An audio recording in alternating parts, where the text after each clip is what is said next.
Students, welcome again. Our today's video is related to science students. Topic है nuclear fission and फूजन, nuclear विखंडन ਅਤੇ ਸੰਯੋਜਨ। ਇਹਨਾਂ related ਅਸੀਂ ਸਿਰਫ ਥਿਊਰੀ ਹੀ ਕਰਾਂਗੇ। ਜਿਹੜੇ MCQ ਨੇ ਉਹ ਬਾਅਦ ਦੇ ਵਿੱਚ ਕਰਾਂਗੇ ਤਾਂ ਜੋ ਪਹਿਲਾਂ ਤੁਹਾਨੂੰ ਥਿਊਰੀ ਕਲੀਅਰ ਹੋ ਜੇ। ਜੇ ਤੁਹਾਨੂੰ ਥਿਊਰੀ ਕਲੀਅਰ ਹੋ ਜਾਏਗੀ ਤਾਂ ਤੁਸੀਂ MCQ ਆਪਣੇ ਆਪ ਹੀ ਸੋਲਵ ਕਰਨ ਦੇ ਏਬਲ ਹੋ ਸਕੋਗੇ। ਫਰਸਟ ਹੈ, the central core of an atom is called the nucleus and electrons revolve around it in certain specified orbits. The nucleus consists of protons and neutrons. ਹੁਣ ਜਿਹੜੀ ਪਰਮਾਣੂ ਦੀ ਕੇਂਦਰੀ ਕੋਰ ਹੈ ਉਹਨੂੰ ਨਿਊਕਲੀਅਸ ਕਹਿੰਦੇ ਨੇ ਤੇ ਜਿਹੜੇ ਇਲੈਕਟ੍ਰਾਨ ਨੇ ਉਹ ਇਸ ਦੇ ਆਲੇ ਦੁਆਲੇ ਖਾਸ ਜਿਹੜੇ ਪਥ ਬਣੇ ਹੋਏ ਨੇ ਉਹਨਾਂ ਦੇ ਵਿੱਚ ਘੁੰਮਦੇ ਨੇ ਤੇ ਨਿਊਕਲੀਅਸ ਵਿੱਚ ਪ੍ਰੋਟੋਨ ਤੇ ਨਿਊਟਰੋਨ ਹੁੰਦੇ ਨੇ। ਨੰਬਰ ਆਫ ਜਿਹੜੇ ਪ੍ਰੋਟੋਨਸ ਨੇ ਉਹ present in the nucleus of an atom of the element is called the atomic number. means nucleus ਦੇ ਵਿੱਚ ਜਿੰਨੇ ਵੀ ਮੌਜੂਦ ਪ੍ਰੋਟੋਨ ਹੁੰਦੇ ਨੇ ਉਹਨਾਂ ਦੀ ਜਿਹੜੀ ਨੰਬਰਿੰਗ ਹੁੰਦੀ ਹੈ, ਉਹਨਾਂ ਦੀ ਜਿਹੜੀ ਸੰਖਿਆ ਹੁੰਦੀ ਹੈ ਉਹਨੂੰ ਕੀ ਕਿਹਾ ਜਾਂਦਾ ਹੈ? Atomic number. ਮੀਨਸ ਪਰਮਾਣੂ ਸੰਖਿਆ। ਐਟੋਮਿਕ ਨੰਬਰ ਇਹਨੂੰ Z ਨਾਲ ਰਿਪਰੈਜ਼ੈਂਟ ਕੀਤਾ ਜਾਂਦਾ ਹੈ is equal to number of protons, ਇਹਨੂੰ P ਨਾਲ is equal to number of ਜਿਹੜੇ ਇਲੈਕਟ੍ਰੋਨਸ ਨੇ ਉਹਨੂੰ E ਦੇ ਨਾਲ ਰਿਪਰੈਜ਼ੈਂਟ ਕੀਤਾ ਜਾਂਦਾ ਹੈ। ਨੈਕਸਟ ਹੈ mass number is the sum of protons and neutrons. ਹੁਣ ਜਿਹੜਾ ਮੌਸ ਹੁੰਦਾ ਪੰਜਾਬੀ ਦੇ ਵਿੱਚ ਪੁੰਜ, ਜਿਹੜੇ ਮੌਸ ਨੰਬਰ ਆਫ ਹੁੰਦੇ ਆ ਕਿਹਦੇ ਇਜ਼ ਦਾ ਸਮ ਆਫ, ਕਿਹਦਾ ਸਮ ਆਫ ਹੁੰਦੇ ਨੇ? ਪ੍ਰੋਟੋਨਸ ਤੇ ਨਿਊਟਰੋਨਸ ਦਾ। ਇਹਨਾਂ ਦਾ ਇਹ ਪ੍ਰੋਟੋਨਸ ਤੇ ਨਿਊਟਰੋਨਸ ਦਾ ਜੋੜ ਹੁੰਦੇ ਨੇ।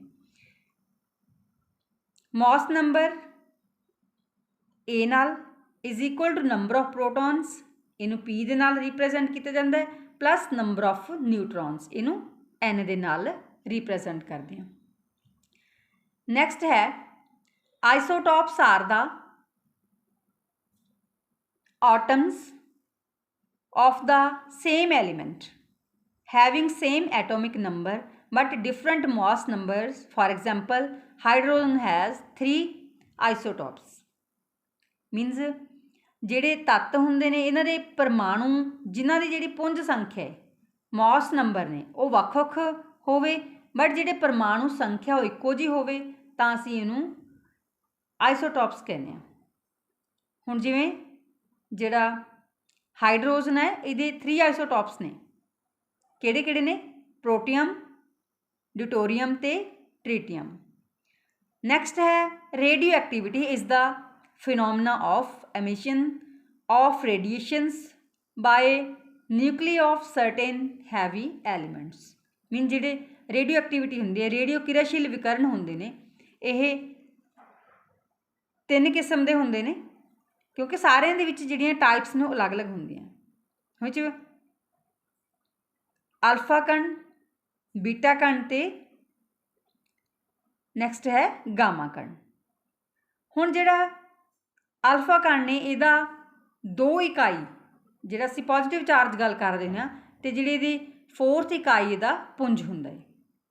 ਹੁਣ ਬੀਟਾ ਕਣ ਦਾ ਜਿਹੜਾ ਇਕਾਈ ਉਹ ਰਿਣਾਤਮਕ ਹੁੰਦੀ ਹੈ, ਮੀਨਸ ਨੈਗੇਟਿਵ ਹੁੰਦੀ ਹੈ, ਤੇ ਇਹ ਜਿਹੜਾ ਗਾਮਾ ਕਿਰਨ ਹੈ ਉਹ ਨਾ ਤਾਂ ਚਾਰਜ ਹੁੰਦੀ ਹੈ ਤੇ ਨਾ ਹੀ ਉਹਦਾ ਕੋਈ ਪੁੰਜ ਹੁੰਦਾ ਹੈ, means no mass no charge. Alpha, beta ਤੇ ਗਾਮਾ। ਨੈਕਸਟ ਹੈ ਜਿਹੜਾ half life of a radioactive element is the time during ਵਿਚ half the number of atoms present initially in the sample gets decayed. ਹੁਣ ਜਿਹੜੇ radio ਕਿਰਿਆਸ਼ੀਲ ਤੱਤ ਹੁੰਦੇ ਨੇ ਇਹਨਾਂ ਦੇ ਸਮੇਂ ਨੂੰ ਜਿਹਦੇ ਵਿੱਚ ਅੱਧੇ ਪਰਮਾਣੂ ਖਤਮ ਹੋ ਜਾਂਦੇ ਨੇ ਤੇ ਉਹਨਾਂ ਦਾ ਅੱਧਾ ਜਿਹੜਾ ਜੀਵਨ ਹੈ ਮੀਨਸ ਹਾਫ ਜਿਹੜੀ ਲਾਈਫ ਉਹਨੂੰ ਉਹ ਕਿਹਾ ਜਾਂਦਾ ਹੈ ਕਿਉਂਕਿ ਬਹੁਤੇ ਉਹਦੇ ਵਿੱਚੋਂ ਖਤਮ ਹੋ ਜਾਂਦੇ ਨੇ ਤੇ ਇਸ ਕਰਕੇ ਇਹਨੂੰ ਕਿਸ ਤਰ੍ਹਾਂ ਦਰਸਾਇਆ ਜਾਂਦਾ ਹੈ? T half is equal to 0.693 over gamma. ਇਹਦੇ ਨਾਲ ਅਸੀਂ ਇਹਨੂੰ ਐਕਸਪਲੇਨ ਕਰ ਸਕਦੇ ਹਾਂ। ਨੈਕਸਟ ਹੈ in every nuclear reaction representing transformation of one nucleus into another.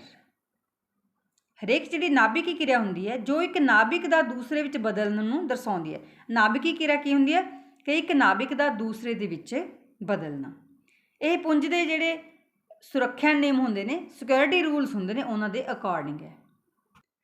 Next ਹੈ the phenomena of splitting of a heavy nucleus into two or more lighter nuclei is called nuclear fission। nuclear fission ਕੀ ਹੁੰਦਾ ਹੈ? ਜਦੋਂ ਜਿਹੜੇ heavy nucleus ਹੁੰਦੇ ਨੇ ਉਹਨਾਂ ਨੂੰ ਕਿਸੇ ਦੋ ਤੋਂ ਵੱਧ ਜਾਂ ਹੋਰ ਵੀ ਜ਼ਿਆਦਾ ਪਾਰਟਸ ਦੇ ਵਿੱਚ ਜਦੋਂ ਉਹਨਾਂ ਨੂੰ ਟੁੱਟਿਆ ਜਾਂਦਾ ਜਾਂ ਉਹ ਟੁੱਟਦੇ ਨੇ ਜਾਂ ਇਹਨੂੰ ਕੀ ਕਹਿੰਦੇ ਆ, ਨਿਊਕਲੀਅਰ ਵਿਖੰਡਨ ਜਾਂ ਨਿਊਕਲੀਅਰ ਫਿਜ਼ਨ ਇਹਨੂੰ ਕਿਹਾ ਜਾਂਦਾ ਹੈ। The phenomena in which two or more lighter nuclei fuse together to form a single heavy nucleus is called nuclear fusion। ਹੁਣ ਜਦੋਂ ਇੱਕ ਦੋ ਜਾਂ ਦੋ ਤੋਂ ਜ਼ਿਆਦਾ ਹਲਕੇ ਜਿਹੜੇ ਨਿਊਕਲੀ ਹੁੰਦੇ ਨੇ ਉਹ ਆਪਸ ਵਿੱਚ ਜੁੜ ਕੇ ਇੱਕ ਵੱਡਾ ਨਿਊਕਲੀ ਬਣਾਉਂਦੇ ਨੇ ਤਾਂ ਇਹਨੂੰ ਅਸੀਂ ਕੀ ਕਿਹਾ ਜਾਂਦਾ ਹੈ? ਨਿਊਕਲੀਅਰ ਸੰਯੋਜਨ ਜਾਂ ਨਿਊਕਲੀਅਰ ਫਿਊਜ਼ਨ। ਮੀਨਜ਼ ਇਹਦੇ ਵਿੱਚ ਜੋੜ ਹੁੰਦਾ ਹੈ ਤੇ ਨਿਊਕਲੀਅਰ ਫਿਜ਼ਨ ਦੇ ਵਿੱਚ ਵਿਖੰਡਨ ਹੁੰਦਾ ਹੈ, ਪਾਰਟਸ ਦੇ ਵਿੱਚ ਤੋੜਿਆ ਜਾਂਦਾ ਹੈ, ਟੁੱਟ ਜਾਂਦਾ ਹੈ। Most effect is the mass that disappears during fission ਔਰ ਫੂਜ਼ਨ। ਹੁਣ ਮੋਸਟ ਇਫੈਕਟ ਕੀ ਹੈ? ਵੀ ਪੁੰਜ ਡਿਫੈਕਟ ਜੋ ਫੂਜ਼ਨ ਜਾਂ ਫਿਜ਼ਨ ਦੇ ਦੌਰਾਨ ਅਲੋਪ ਹੁੰਦਾ ਹੈ, ਡਿਸਅਪੀਅਰ ਹੁੰਦਾ ਹੈ। In both the processes nuclear energy is released which is given according to Einstein's Moss energy relation। ਹੁਣ ਆਇਨਸਟਾਈਨ ਨੇ ਕੀ ਕੀਤਾ ਹੈ ਕਿ ਜਿਹੜਾ ਮੌਸ ਡਿਫੈਕਟ ਹੈ C2 where C is the velocity of light। ਹੁਣ C ਇਹਦੇ ਵਿੱਚ ਕੀ ਹੈ? velocity of light ਹੈ, ਇੱਕ ਪ੍ਰਕਾਸ਼ ਦੀ ਚਾਲ ਹੈ ਕਿ ਜਿਹੜਾ ਪ੍ਰਕਾਸ਼ ਹੈ ਉਹ ਕਿਸ ਸਪੀਡ ਨਾਲ ਚੱਲਦਾ ਹੈ। For nuclear fission to take place an initial temperature of 10 ਦੀ ਜਿਹੜੀ ਪਾਵਰ ਹੈ 7 K is required। ਹੁਣ ਜਦੋਂ ਨਿਊਕਲੀਅਰ ਦਾ ਵਿਖੰਡਨ ਕਰਨਾ ਹੈ, ਫਿਊਜ਼ਨ ਕਰਨਾ ਹੈ, ਤਾਂ ਉਹਦੇ ਲਈ ਜਿਹੜਾ ਮੁੱਢਲਾ ਤਾਪਮਾਨ ਹੈ ਉਹ 10 ਦੀ ਜਿਹੜੀ ਪਾਵਰ 7 ਹੈ ਉਹ K ਹੋਣਾ ਚਾਹੀਦਾ ਹੈ। Energy released during nuclear fusion is much more than that is nuclear fusion. ਹੁਣ ਨਿਊਕਲੀਅਰ ਦੀ ਜਿਹੜੀ ਜੋੜ ਹੈ, ਸੰਯੋਜਨ ਹੈ, ਉਹਦੇ ਸਮੇਂ ਨਿਊਕਲੀਅਰ ਵਿਖੰਡਨ ਨਾਲੋਂ ਜਿਹਦੀ ਜ਼ਿਆਦਾ ਐਨਰਜੀ ਹੈ, ਊਰਜਾ ਉਹ ਨਿਕਲਦੀ ਹੈ। ਨੈਕਸਟ ਹੈ ਜਿਹੜੀ ਅਨਿਯੰਤਰਿਤ ਨਾਭਿਕੀ ਲੜੀਬੱਧ ਪ੍ਰਤੀਕਿਰਿਆ ਹੀ ਪਰਮਾਣੂ ਬੰਬ ਦਾ ਆਧਾਰ ਹੈ। Uncontrolled nuclear chain reaction is the basis of an atom bomb and controlled chain reaction is the basis of nuclear reaction, whereas nuclear fusion is the basis of hydrogen bomb। ਹੁਣ ਜਿਹੜੀ controlled chain reaction ਹੈ ਉਹ nuclear ਜਿਹੜੀ ਭੱਠੀ ਹੈ, nuclear reactor ਹੈ, ਉਹਦਾ ਆਧਾਰ ਹੈ, ਤੇ ਜਿਹੜਾ ਨਿਊਕਲੀਅਰ ਫਿਊਜ਼ਨ ਹੈ ਉਹ ਜਿਹੜੇ ਹਾਈਡਰੋਜਨ ਬੰਬ ਬਣਦੇ ਨੇ ਉਹਨਾਂ ਦਾ ਆਧਾਰ ਹੈ, ਉਹਨਾਂ ਦਾ ਬੇਸ ਹੈ। Nuclear Holocaust refers to wide-scale devastation caused by nuclear weapons। ਹੁਣ ਜਿਹੜਾ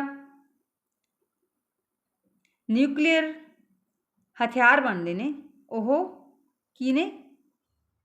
ਤਬਾਹੀ ਦਾ ਕਾਰਨ ਬਣਦੇ ਨੇ।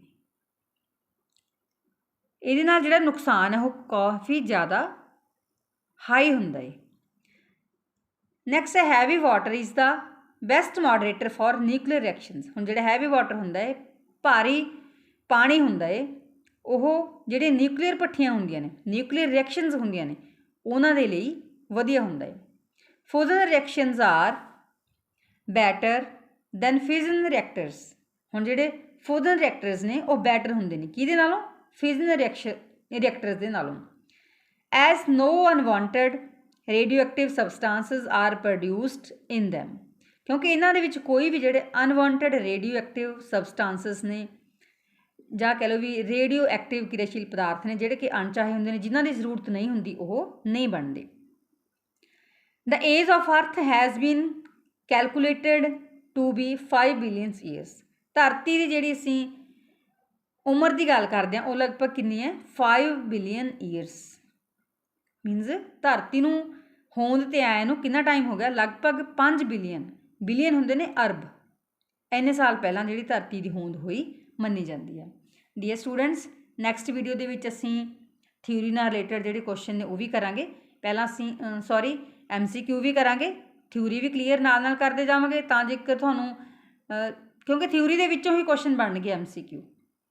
इस करके तुसीं थ्योरी भी करनी है ते नाल नाल जिहड़े MCQ ने उन्हां दी प्रैपरेशन भी करनी है। Thanks for watching.